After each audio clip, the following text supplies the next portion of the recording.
तो आपके पैरों तले जमीन खिसक जाएगी।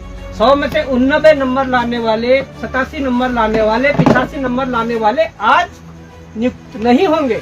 उसमें 4.50 नंबर 100 में से रिटर्न में है, दूसरे के 6.75 नंबर है। 100 में जो नाम निकल कर आया वो एक उत्तराखंड के कैबिनेट मंत्री की ये लड़की है।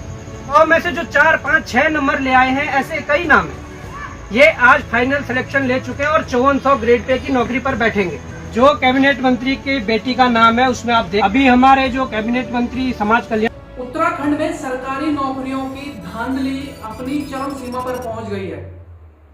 कैबिनेट मंत्री की बेटी 13 नंबर लाकर सरकारी नौकरी प्राप्त कर लेती है, वहीं 89 नंबर लाकर भी मेहनती और गरीब छात्र आज भी बेरोजगारी के बोझ के नीचे दबा है।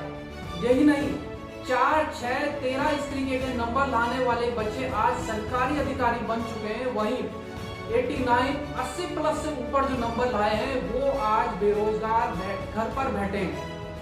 उत्तराखंड बेरोजगार संघ के बॉबी पवार और उनके साथियों ने धामी सरकार पर गंभीर आरोप लगाए हैं। साथ ही उन्होंने कुछ कागज दिखाए हैं जिस पर उन्होंने दावा किया है कि उत्तराखंड में किस तरीके से सरकारी जो नौकरियां हैं उन पे रेवड़ियां कैसे बांटी जा रही है। मंत्री अपने बच्चों को सरकारी नौकरी में लगा रहे हैं।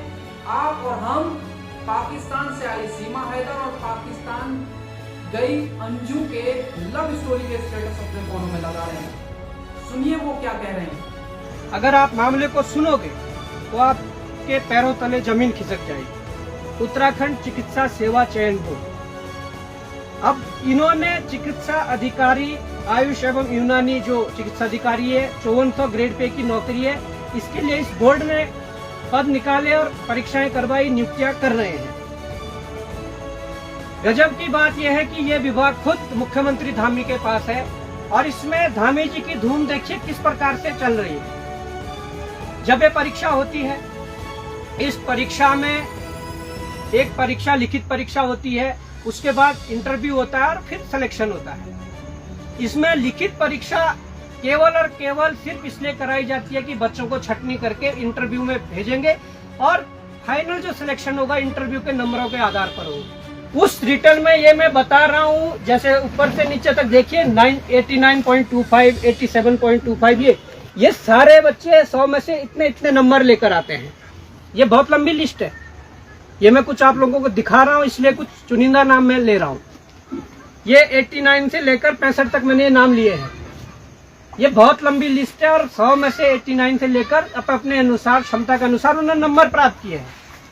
अब गजब की बात यह है कि ये रिटर्न में इतने इतने नंबर ले आए हैं। इन्होंने पढ़ा होगा, इन्होंने अच्छे से डिग्री करी होगी, इसलिए ये काबिल बच्चे हैं और रिटर्न में 100 में से ठीक ठाक नंबर ला रहे हैं। गजब की बात यह है कि ये पूरा जो है ये नॉट सिलेक्टेड मतलब ये हमारे द्वारा एक लिस्ट बनाई गई उनके नंबरों के आधार पे। अंतिम चयन में इनका किसी का भी नाम नहीं है। 100 में से 89 नंबर लाने वाले, 87 नंबर लाने वाले, 85 नंबर लाने वाले आज नियुक्त नहीं होंगे। नियुक्त इसलिए नहीं होंगे कि क्योंकि जो इनके मानक रखे हुए हैं और जो अंतिम चयन जो होना है वो साक्षात्कार के आधार पर होना है। साक्षात्कार में इन्हें नंबर नहीं दिया गया क्योंकि ये मेहनती युवा है। अब मैं दूसरी लिस्ट जब दिखाऊंगा तो आपके पैरों तले और जमीन खिसक जाएगी। आप यहाँ देखिए, इसको आप जूम करके दिखा सकते हैं। ये देखिए, पहला जो नंबर है उसमें 4.50 नंबर 100 में से रिटर्न में है, दूसरे के 6.75 नंबर है 100 में से, तीसरी जो है 13.25 नंबर है। तीसरी में मैं ये भी बताना चाहता हूँ, हमने अपने उसमें जब विवेचना करी, जब जांच पड़ताल करी, तीसरा जो नाम निकल कर आया वो एक उत्तराखंड के कैबिनेट मंत्री की ये लड़की है। 100 में से 13.25 नंबर आए हैं। क्या इन जैसे लोगों को अंदर करने के लिए भर्ती प्रक्रिया अपनाई गई? अब इधर हमने देखा है क्या लिखा हुआ है, इधर ये सारे सिलेक्टेड है, ये सारे आज फाइनल मेरिट में सिलेक्टेड हैं। अब आप इन दोनों का तुलनात्मक अध्ययन कर लीजिए, इनको देख लीजिए कि रिटर्न में जो बच्चे अच्छी तरह मेहनत करके अच्छे नंबर ले आए हैं वो आज बाहर बैठे हुए हैं, पर 100 में से जो 4, 5, 6 नंबर ले आए हैं, ऐसे कई नाम हैं। ये आज फाइनल सिलेक्शन ले चुके हैं और 5400 ग्रेड पे की नौकरी पर बैठेंगे। इससे पता लग रहा है कि भ्रष्टाचार हुआ है, साफ साफ पता लग रहा है कि भ्रष्टाचार हुआ है। और जिस विभाग की ये भर्ती है, मुख्यमंत्री का खुद का विभाग है। बड़ी बात यह है, मुख्यमंत्री का दायित्व बनता था, जिम्मेदारी बनती थी कि मेरे विभाग का मामला है, संज्ञान लेकर इस पर कार्रवाई की जाए।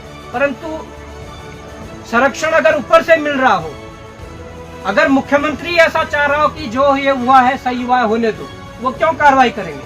ये लेटर उसका जीता जागता उदाहरण है, जब रिजल्ट निकलने के बाद मुख्यमंत्री को सूचित किया गया था।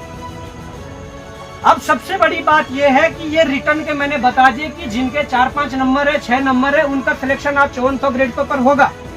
पर जिनके 80 से ऊपर के नंबर है, वो आज सिलेक्शन से बाहर है, वो अपने घर बैठ गए। वो इसलिए भी हुआ है, रिटर्न का मैंने आपको बता दिया। इंटरव्यू की ओर मैं जाता हूँ। इंटरव्यू में क्या हुआ कि 3 पैनल बिठाए जाते हैं।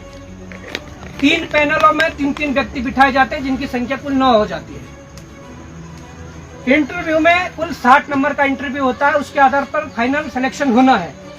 परंतु मैं ये कहना चाहता हूँ, उस फाइनल सिलेक्शन के इंटरव्यू में जो पैनल बनाए जाते हैं, उसमें एलोपैथिक का एक व्यक्ति बिठाया जाता है, आप उन्हें प्रोफेसर कह लो या एक्सपर्ट कह लो, जो भी है। इंटरव्यू पैनल में एलोपैथिक का व्यक्ति बिठाया जाता है, एक आयुर्वेद का व्यक्ति बिठाया जाता, 2 आयुर्वेद के व्यक्ति बिठाए जाते हैं, ये 3 हो गए। जबकि एलोपैथिक का कोई काम नहीं था, उसे इंटरव्यू में क्यों बिठाया जा रहा है? और सबसे बड़ी बात यहाँ पर निकल कर आ रही है, जो एलोपैथिक का व्यक्ति बिठाया जा रहा है, उसके हाथ में 24 नंबर है। जो 2 आयुर्वेदिक के व्यक्ति है, उनके हाथ में 18-18 नंबर है, तब जाके 60 नंबर बन रहा है। जिस व्यक्ति को इंटरव्यू के पैनल में बिठाया जाना नहीं था, उसके हाथ में 24 नंबर दे दिए हैं। 2 पैनलों में ये होता है।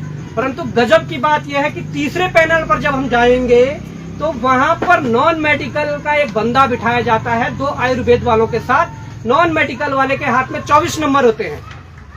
तो आप अंदेशा लगा सकते हैं कि भ्रष्टाचार कितने व्यापक स्तर पर हुआ है और भ्रष्टाचार अपने लोगों को किस तरह से फायदा पहुंचाने के लिए हुआ है, ये हम आपको बता रहे हैं। कि परंतु अगर हमारे संज्ञान में ये मामला नहीं आता, तो मुझे लगता है कि 5400 ग्रेड पेपर, एक एसडीएम का ग्रेड पे 5400 होता है, उन पदों पर आपने 250 के तकरीबन ये चिकित्सा अधिकारी की नियुक्ति कर दी।